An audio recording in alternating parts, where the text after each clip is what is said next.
We are going to ask Congressman John Lewis to address us.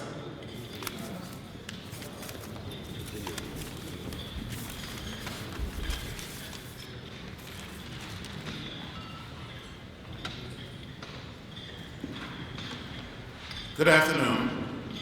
I don't want to interfere with the meal, so continue to enjoy the meal. I'm delighted, very happy, and very, very pleased to be here. My beloved brothers and sisters, it is good to see you. You're a good-looking group. You're beautiful, handsome. Many of you know that I didn't grow up in a big city like New York or Washington or Philadelphia or Buffalo or Detroit. I grew up in rural Alabama, 50 miles from Montgomery, outside of a little place called Troy. My father was a sharecropper, a tenant farmer. But back in 1944, when I was 4 years old, and I do remember when I was 4, my father had saved $300, and with the $300, a man sold him 110 acres of land. We still own this land today. For someone who grew up very, very poor in a very large family with 6 brothers and 3 sisters, wonderful parents and grandparents and great-grandparents, a lot of uncles and aunts, cousins.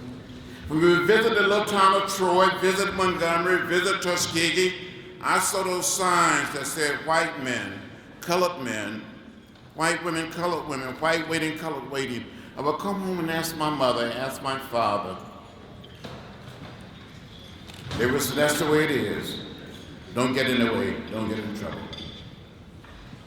But reading the Holy Book, the Holy Bible, reading the story of the children of Israel,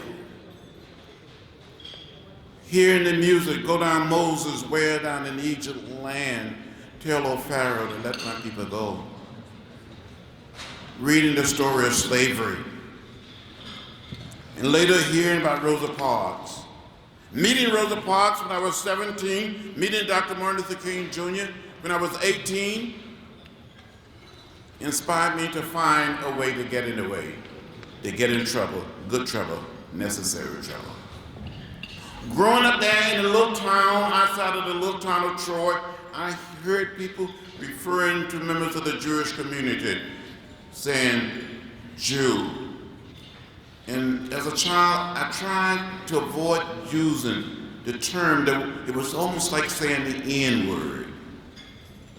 And I tried to find a way to say the Jewish people, the Jewish this, the Jewish that, and never using the word Jew.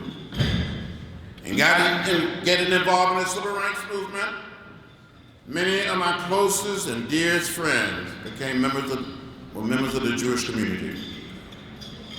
During the sit-ins in Nashville as a student, on the Freedom Ride, the first time I came to Washington, D.C. was 1961. I had all of my hand a few pounds lighter to go on the Freedom Rides. The same year that President Barack Obama was born. Back in 1961, black people and white people couldn't board a Greyhound bus and travel together from Washington through Virginia, through North Carolina, South Carolina, Georgia, Alabama, Mississippi, New Orleans. We were beaten together.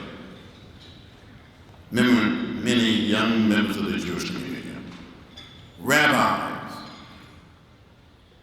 were jailed in Jackson, Mississippi, sent to the state penitentiary. And years later, 3 young men that I knew, Andy Goodman, Micah Schreiner, Jewish, James Shaney, went out to investigate the burning of an African-American church in Philadelphia, Mississippi. They were working on voter registration efforts. They were detained by the sheriff, taken to jail. And later on that Sunday night of June 21st, 1964, these 3 young men was taken out of jail, turned over to the Klan, where they were beaten, shot, and killed. And later their bodies were discovered 6 weeks later, buried under a mound of dirt. And I said to students and young people these days that these three young men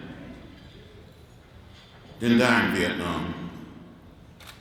They didn't die in the Middle East, or Eastern Europe, or in Africa, or Central or South America. They died right here in our own country, trying to help everyone become participants in the democratic process. So we have a long and rich history of working and standing together.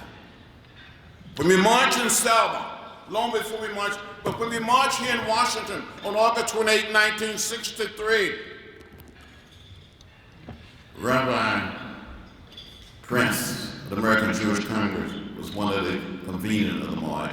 He marched with us.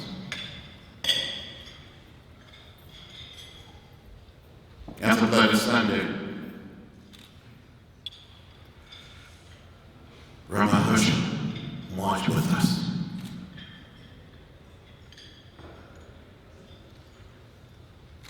We're still marching, and we must march together. So it doesn't matter whether we're black or white, Jewish, Muslim, Latino, Asian American, or Native American. We're one people, we're one family, we're one house. We all live in the same house, not just the American house, but the world house. Maybe our foremothers and our forefathers all came to this great land in different ships, but we're all in the same boat now. We must look out for each other and care for each other. I'm going to tell one little story, Rabbi. I'll be finished. You know the story. When I was growing up outside of Troy, Alabama, I had an aunt by the name of Seneva. And my aunt Seneva lived in what we call a shotgun house. She didn't have a manicured lawn, a simple, plain dirt yard. And sometime at night, you could look up through the holes in the ceiling and count the stars. When it would rain, she would get a pail or bucket and catch the rainwater. From time to time, she would walk out into the woods and cut branches from a dogwood tree and make a broom, and she called that broom the brush broom, to sweep this yard very clean. Some of you who may not know what a shotgun house is, in the nonviolent sense, it's an old house, one way in, one way out, where you can bounce a basketball through the front door and it will go straight out the back door. My Aunt Seneva, from time to time, would gather us all together. And one Saturday afternoon, an unbelievable storm came up. The wind started blowing, the thunder started rolling, the lightning started flashing, and the rain started beating on the tin roof of this old shotgun house. My aunt became terrified. She started crying. She thought the old house was going to blow away. She got all of us, the children, together and told us to hold hands. And we did as we were told. Then one corner of this old house appeared to be lifted from its foundation. Hit us to walk to that corner to try to hold the house down with our bodies. When the other corner appeared to be lifted, had us to walk to that side. We were little children walking with the wind, but we never, ever left the house. I said to each one of you, the wind may blow, the thunder may roll, the lightning may flash, but as a community, and people who love freedom, we must continue to hold our little Sherman house down together. We all live in the same house, not just the American house, but the world house. As Dr. King said on one occasion, we must learn to live together as brothers and sisters, or we will perish as fools. The way of peace, the way of love, the better way. Thank you so much for remembering Bloody Sunday. Almost died on that bridge that day. I thought I saw death. But I believe somehow, in some way, the angels and God Almighty kept me here to see another day, to see each and every one of you. May His peace and blessings be with you. Thank you very much.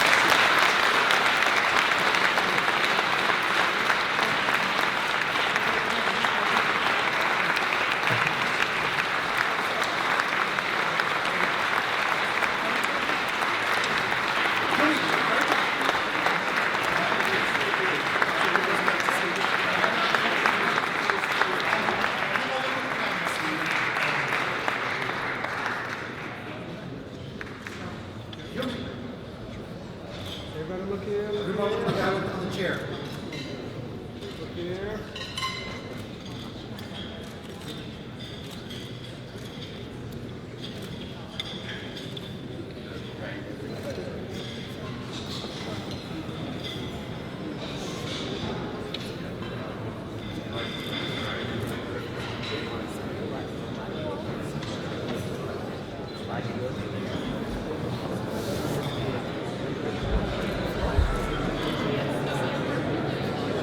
Bravo.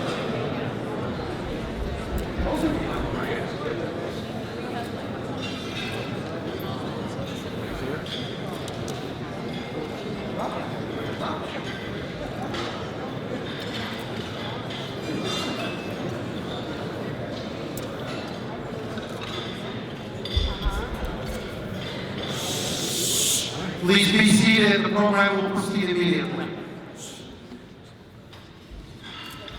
So I get dealt the card to follow John Lewis. There are hard acts to follow and there are impossible acts to follow. Congressman Lewis is an impossible act to follow. Congressman, the nation is forever in your debt. Thank you very much for all that you've done and all that you stand for.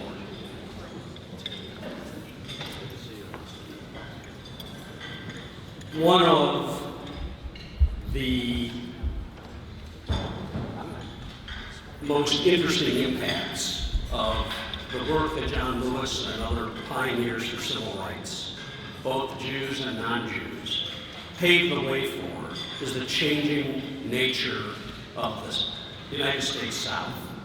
No one represents that.